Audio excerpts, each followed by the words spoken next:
Hello, I am Velazquez, and this is my week 4 project for level assembly. This is my fire. Decided to make it a little green. In order to make this fire, I needed to make 3 materials. They're similarly set up. For one of them, we needed to use particle color.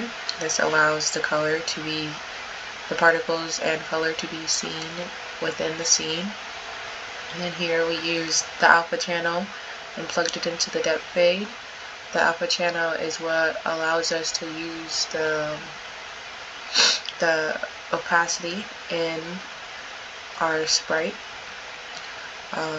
We plugged it into the depth fade, so that way anytime a translucent object collides with an opaque object, the seams won't be so harsh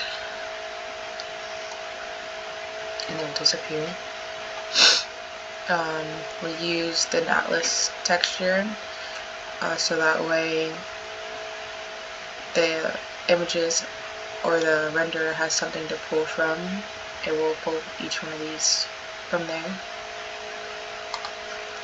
And then here in the particle system for the smoke, we needed to plug in that material into the sprite renderer right here, and then set the image, the row and the column, how many there are in each one.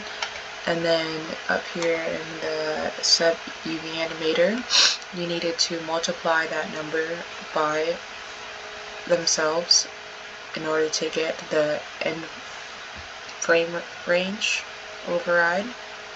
So that way it will go through each one of the images instead of just part of them.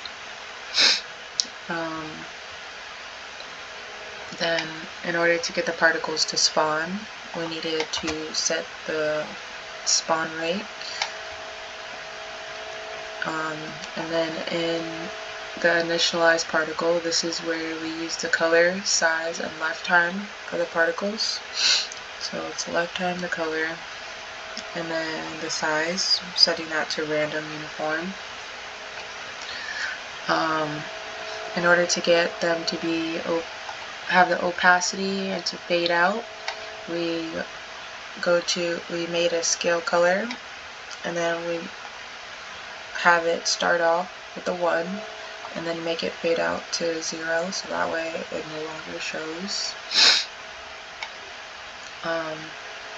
And then going to the fire emitter, we didn't need as many particle updates, so here we just used the light renderer a little bit so that way the fire can emit its own light. And then in the sprite renderer, in the initial particle, we used random non-uniform, so that way we are using randomly and in different sizes, so that way the fire looks more natural. And here in the what I did differently was I set the color differently, and then I just adjusted the size as needed for my scene. And then here in this emitter, the embers, basically did the same setup, but we added curl noise to have them be thrown around a little bit more, and the drag to have it settle and hang around just a little bit more. Also changed the color and the size and how long they last in the scene. This is my project. Thank you for watching.